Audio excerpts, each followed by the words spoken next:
Assalamualaikum warahmatullahi wabarakatuh. Kami kelompok 7 dari kelas 11 Multimedia 3 yang beranggotakan Nashwa Afifah, Nisa Indri Oktavia, Nurman Febrianto, dan Auli Syifa Nur Hikmah akan mempresentasikan tentang lembar kerja atau gambar kerja untuk pembuatan prototipe produk barang atau jasa dari mata pelajaran produk kreatif dan kewirausahaan. Pengertian gambar kerja. 1. Menurut Suratman, gambar kerja adalah salah satu teknik penggambaran yang digunakan untuk menjelaskan secara gamblang persyaratan item yang direkayasa. 2. Menurut Sujianto, gambar kerja adalah komunikasi utama antara si pembuat gambar atau ide dengan si pelaksana di lapangan, dan gambar harus dipahami oleh kedua belah pihak. Menurut Insinyur Ohan Juwana, gambar teknik adalah gambar yang menitik beratkan pada penyampaian maksud dari pembuat gambar secara objektif. Gambar jenis ini menggunakan simbol-simbol yang dapat diterima secara internasional. Jadi berdasarkan teori-teori di atas, dapat disimpulkan gambar kerja adalah suatu bahasa yang digunakan oleh desainer kepada si pelaksana di lapangan dengan menggunakan standar internasional dan harus dipahami oleh kedua belah pihak. Fungsi gambar kerja. Sebagai bahasa teknik dan pola penyampaian informasi, fungsi-fungsi gambar dapat digolongkan menjadi dua golongan, yaitu 1. Penyampaian informasi. 2. Gambar berfungsi untuk meneruskan maksud dari perancangan dengan tepat kepada orang-orang yang bersangkutan, kepada perencanaan proses, pembuatan, pemeriksaan, dan sebagainya. Tujuan-tujuan gambar kerja. Adapun tujuan-tujuan gambar yaitu 1. Internasional gambar, 2. Mempopulerkan gambar, 3. Perumusan gambar, 4. Sistematika gambar, 5. Penyederhanaan gambar. Analisis kebutuhan sistem. Analisis kebutuhan sistem merupakan bagian dari studi awal, bertujuan mengidentifikasi masalah dan kebutuhan spesifik sistem.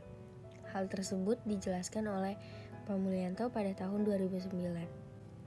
Analisis kebutuhan sistem harus mendefinisikan kebutuhan sistem yang spesifik, antara lain, pertama, masukan yang diperlukan sistem atau input, yang kedua, keluaran yang dihasilkan, yaitu output, ketiga, operasi-operasi yang dilakukan, itu prosesnya, 4, sumber data yang ditangani, dan yang kelima ada pengendalian. Pembuatan lembar kerja atau gambar kerja.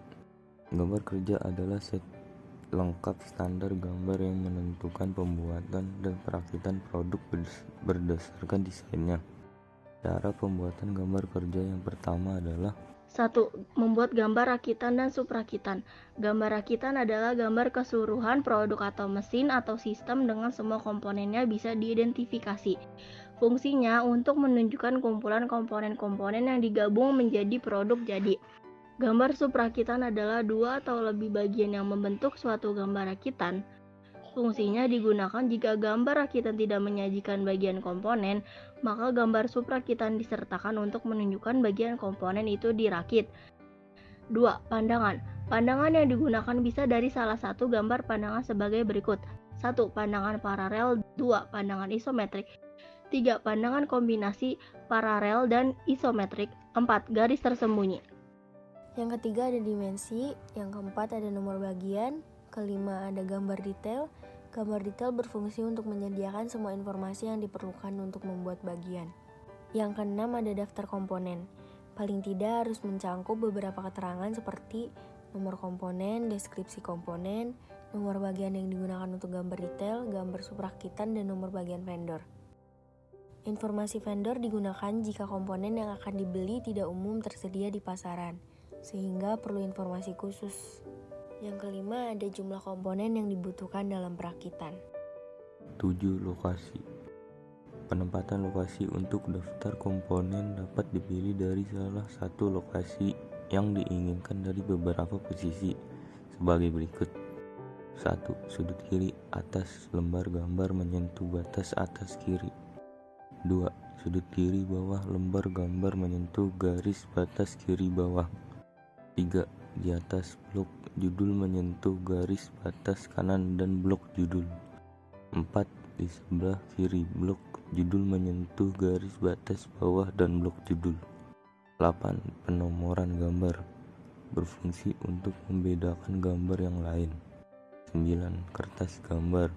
Standar ukuran kertas secara internasional untuk standar ISO adalah A4, B5, C4, dan seterusnya. Ukuran-ukuran ini akan mempengaruhi penggunaannya. 10. Etiket. Blok judul harus disertakan pada semua lembar di sudut kanan bawah.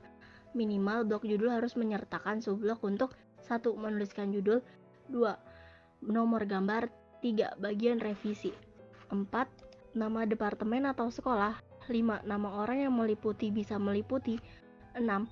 Tanggal yang terkait dengan format DD, MM, YY, di mana YY adalah 2 digit terakhir tahun, MM adalah 2 digit angka bulan, dan DD adalah 2 digit angka dari dalam bulan. Misalnya 210418 untuk 21 April 2018. 7. Skala gambar yang dominan, misalnya 1:2. 8. Penunjukan huruf ukuran gambar. 9.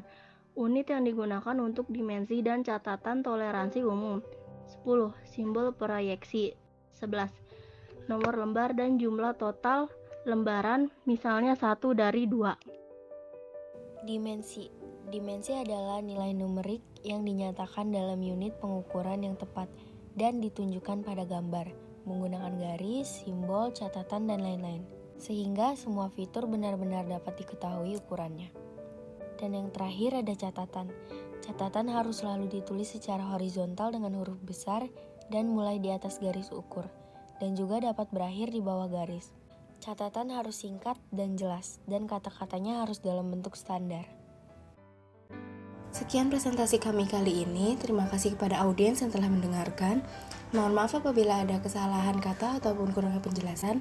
Kami akhiri. Wassalamualaikum warahmatullahi wabarakatuh.